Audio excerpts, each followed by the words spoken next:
Hello everyone, welcome to the Geo Ecologist. I am Dr. Krishnanand and you have been watching my videos on various topics of geography, environment and research methodology on my channel, The Geo Ecologist. इससे पिछले video में हमने बात की थी most probable questions and topics for physical geography for upcoming mains exam that is UPSC Geography Optional for 2022. आज के इस वीडियो में हम लोग बात करने वाले हैं most probables for human geography. So कौन से ऐसे टॉपिक्स हैं जो ज़्यादा probable हैं human geography segment से जो upcoming एग्जाम में आने के चांसेस हैं। तो इस वीडियो को ज्यादा से ज्यादा उन लोगों के साथ शेयर कीजिए जिनका ज्योग्राफी ऑप्शनल है आने वाले एग्जाम में। So all my best wishes to all the aspirants. Now let's learn.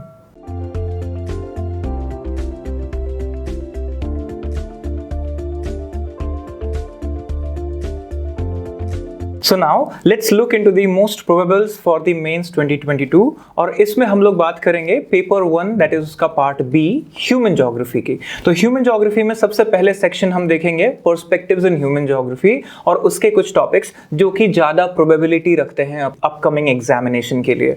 तो let's understand first topic that you see here is areal differentiation, जो कि लास्ट क्वेश्चन आया था 2016 में और फिर रिपीट हुआ 2018 में। सो 2016 एंड 18 के बाद 19, 20 एंड 21 में एरियल डिफरेंशिएशन से कोई डायरेक्ट क्वेश्चन या इनडायरेक्ट क्वेश्चन नहीं आया है, right. So what you observe, application in geopolitics और रीजनल कॉन्फ्लिक्ट्स और areal differentiation related to the regionalism और regional conflicts could be asked as a probable question in upcoming examination, तो वो important है। उसके बाद आप देखिए कि इन्वायरमेंटलिज्म एज अ पैराडाइम की क्वेश्चन आई थी 2015 में, फिर पैराडाइम शिफ्ट्स या चेंजेस की बात 2017 में पूछी गई थी। ह्यूमन डेवलपमेंट इंडेक्स से रिलेट करके पैराडाइम का क्वेश्चन आया था 2019 में। मतलब पैराडाइम्स इन ह्यूमन ज्योग्राफी की जब बात करते हैं या पैराडाइम्स इन ज्योग्राफी की जब बात करते हैं तो उससे रिलेटेड लास्ट क्वेश्चन 2019 में आया था। और क्लाइमेट चेंज एंड फ्यूचर के कॉन्टेक्स्ट में पैराडाइम की बात की जा सकती है और पूछी जा सकती है, तो ये ध्यान देने वाला टॉपिक है जो कि अपकमिंग एग्जाम के लिए मोस्ट प्रोबेबल लिस्ट में है। फिर आप देखिए origin and progress of quantitative revolution पे क्वेश्चन आप देखेंगे 2016 में आया, फिर 2018 में भी आया और उसके बाद रेडिकलिज्म आया 2021 में। तो क्या पोर्शंस नहीं आया इस पर्टिकुलर टॉपिक से अगर आप देखेंगे, बिहेवियरलिज्म बहुत टाइम से नहीं आया है, ह्यूमनिस्टिक ज्योग्राफी बहुत टाइम से नहीं आया है और हो सकता है अपकमिंग एग्जामिनेशन में ये टॉपिक पूछा जाए, तो इसको ध्यान देके पढ़ने की जरूरत है before exam. And also look into this cultural regions का क्वेश्चन लास्ट 2015 में आया, फिर 2019 में आया। तो cultural regions, secularization process and related to the international relations, उसका क्रिटिकल एनालिसिस एक क्वेश्चन वर्ल्ड लेवल का पूछा जा सकता है इन द अपकमिंग एग्जामिनेशन। आगे आइए तो हम देखते हैं अगला topic that is economic geography part of human geography. तो इकोनॉमिक ज्योग्राफी में अगर पहले टॉपिक की बात करें तो फूड सिक्योरिटी, एनर्जी क्राइसिस, आप देखेंगे ये 2020 में आ चुका है और 2021 में भी आ चुका है। तो कंटिन्यूअसली अगर ये क्वेश्चन आया है तो इससे डायरेक्ट क्वेश्चन तो नहीं लेकिन इनडायरेक्ट क्वेश्चन, जैसे फेमीन के ऊपर क्वेश्चन आ सकता है, हंगर इंडेक्स न्यूज में रहा है उस पे क्वेश्चन आ सकता है, limits to growth and nutrition security, ये जो टॉपिक्स हैं इनसे मोस्ट प्रोबेबल क्वेश्चंस बनने के बहुत चांसेस हैं इकोनॉमिक ज्योग्राफी सेगमेंट में। फिर आप देखिए इस टॉपिक को विटलसीज एग्रीकल्चरल रीजन्स 2017 में पूछा गया, then it was asked in 2018, so the chances are that after 2018 there has been a gap, so now agricultural regions or maybe industrial patterns or something related to the global economic recession related to this could be a potential question. Then if you observe further population and settlement geography, and under this the most important topic that we see is migration or we say mobility in 2020 and also displacement related question in 2021. So if you observe 2 consecutive year we had certain things on migration or displacement, तो अभी के time पे because of the Russia Ukraine war, refugee crisis and transnational migration pattern could be part of a question जो कि linkages के through पूछा जा सकता है और हो सकता है ये टॉपिक किसी ना किसी फॉर्म में रिपीट हो जाए। एंड एजिंग पॉपुलेशन की बात करें तो 2021 में पूछा गया, तो डेमोग्राफिक ट्रांजिशन मॉडल और theory and social wellbeing, quality of life, future projection of demography, इससे रिलेटेड क्वेश्चन प्रोबेबल है बिकॉज डेमोग्राफी न्यूज में रहता है अक्सर। उसके बाद आप देखिए sphere of urban influence, satellite towns, future cities जिसको हाइब्रिड सिटीज बोलते हैं, इन सारी चीजों को लेके हम हमेशा बात करते हैं। Specially net zero last year question में आया था, कार्बन न्यूट्रलिटी, तो अर्बन डेवलपमेंट से इसको जोड़ के ये क्वेश्चन क्वेश्चंस पूछे जा सकते हैं फ्यूचरिस्टिक फॉर्म्स में, तो इसको ध्यान देने की जरूरत होगी आगे एग्जाम्स के लिए। और if you observe megalopolis, exopolis, and ये क्वेश्चंस 2018 में आया था ममफोर्ड क्लासिफिकेशन से रिलेटेड। टेलर का क्लासिफिकेशन, सीडी हैरिस का क्लासिफिकेशन और नेल्सन का क्लासिफिकेशन से रिलेट करके कोई क्वेश्चन आ सकता है, यानी कि फंक्शनल क्लासिफिकेशन से रिलेटेड कोई भी क्वेश्चन पूछा जा सकता है। So that's very important. Now let's observe regional planning. So regional planning से हमेशा एक ना एक क्वेश्चन जरूर रहता है ऑन प्लानिंग और रीजन और इट्स टाइप्स। तो आप देखिए इसमें इंपॉर्टेंट है ग्रोथ इज नॉट यूनिफॉर्म, जो स्टेटमेंट बेस्ड क्वेश्चन था 2019 में आया। एनवायरमेंटल इश्यूज से रिलेटेड 2021 में आ चुका है। और मेथड्स ऑफ रीजनलाइजेशन भी पूछा गया फॉर्मल रीजन्स को लेके 2021 में। तो functional region still standing out, तो फंक्शनल रीजन से रिलेट करके ग्रोथ सेंटर, ग्रोथ पोल से रिलेटेड क्रिटिकल एनालिसिस और एप्लीकेशन इन टुडेज वर्ल्ड, ये क्वेश्चंस प्रोबेबल होते हैं अपकमिंग एग्जामिनेशन के लिए। एंड फर्दर आप रीजनल प्लानिंग में और देखेंगे तो रूरल सस्टेनेबिलिटी 2014 में पूछा गया, sustainable development and it's component 2017 में पूछा गया। तब से डायरेक्ट क्वेश्चन नहीं आया है सस्टेनेबिलिटी पे।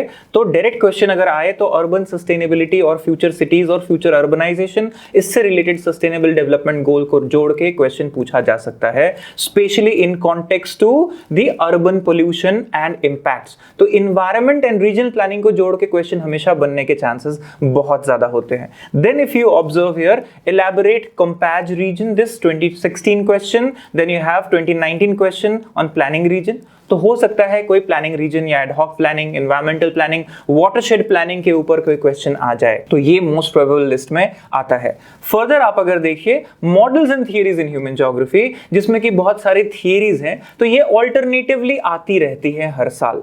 तो अगर आप देखेंगे टॉपिक वाइज, सिस्टम एनालिसिस तो 2011 में आया, 14 में आया, 16 में आया, तब से सिस्टम एनालिसिस डायरेक्टली नहीं आया है। तो चांसेस है कि सिस्टम एनालिसिस पे कोई क्वेश्चन आ जाए, उसके principles, components of the system, types and application of systems approach in a particular context or a subject matter।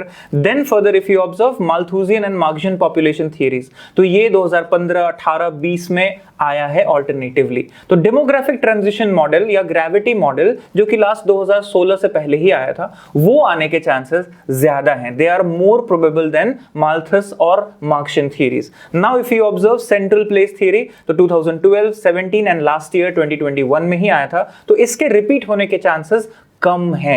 Indirectly हो सकता है पूछा जाए, हो सकता है कोई short notes on range of good या थ्रेशोल्ड आ जाए, बट बड़ा क्वेश्चन आने के कम चांसेस हैं, बिकॉज लास्ट ईयर आया था। और लॉच, पेरू एंड बोडविल का मॉडल ज्यादा प्रोबेबल है क्योंकि ये लास्ट 2018 में ही आया था। So that's where more probability is there. And then if you observe von Thünen, it was asked in 2020, 2015। सो ये ज्यादा प्रोबेबल है क्योंकि ऑल्टरनेटिवली कोई एक पूछते हैं, या तो सेंट्रल प्लेस पूछते हैं, या वेबर पूछते हैं, या वॉन थ्यूनेन पूछते हैं। तो इस बार चांसेस है कि वॉन थ्यूनेन से क्वेश्चन आ जाए। रिलेटेबिलिटी उसको फूड सिक्योरिटी से कर दिया जाए, या क्लाइमेटिक वेरिएशन से इसको जोड़ के देखा जाए, हो सकता है। और further if you observe Weber's model, तो ये क्योंकि 2021 में आया है, 19 में आया था, तो अगेन इस साल आने के चांसेस इसके थोड़े कम है।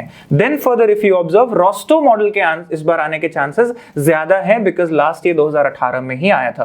तो रोस्टोज मॉडल ऑफ ग्रोथ को ध्यान देके पढ़ लीजिएगा। और further if you observe Mackinder's heartland theory, that was asked last time in 2020, so you have again a chance of repetition, specially Russia Ukrainian crisis, European situation, तो उसको लेके ये ज्यादा प्रोबेबल है। और in connection to that it could be a potential question. Also the rimland theory which was last time asked in 2019 could be related to South China Sea and Indian Ocean region, which could be more probable in terms of the models and theories। और last topic अगर आप देखिए boundaries and frontiers, तो last year भी इस पे question आया है, तो हो सकता है इस साल इस पे डायरेक्ट क्वेश्चन ना आए। लेकिन इंडिया के कॉन्टेक्स्ट में अगर कहें तो साइनो इंडियन बॉर्डर से related, Indo China border, Indo Pakistan border, India Bangladesh border और इंडिया श्रीलंका बॉर्डर, ये जो इंपॉर्टेंट एरियाज है, इससे कुछ अगर जोड़ के पूछा गया तो हो सकता है कि आए, अदरवाइज इसके चांसेस थोड़े से कम है। तो ये जो टॉपिक्स है ह्यूमन ज्योग्राफी में, ये प्रीवियस ईयर क्वेश्चन के एनालिसिस के आधार पे हमें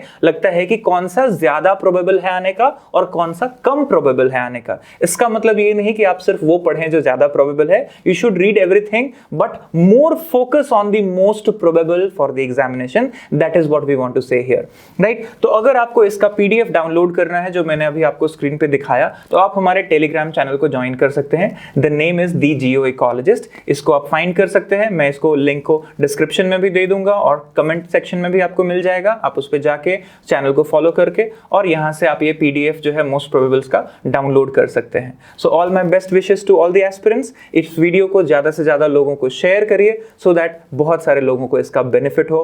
सो now when we have discussed in details about the most probables for human geography portion, now the next video will be doing for geography of India, especially the places. That is the first question that is concerned with the geography of India paper, that is paper 2 for geography optional. So please do share this video to maximum people and also make the best use of it. So all the best wishes. Do subscribe to our channel, do like and share, and don't forget to press the bell icon for the updates.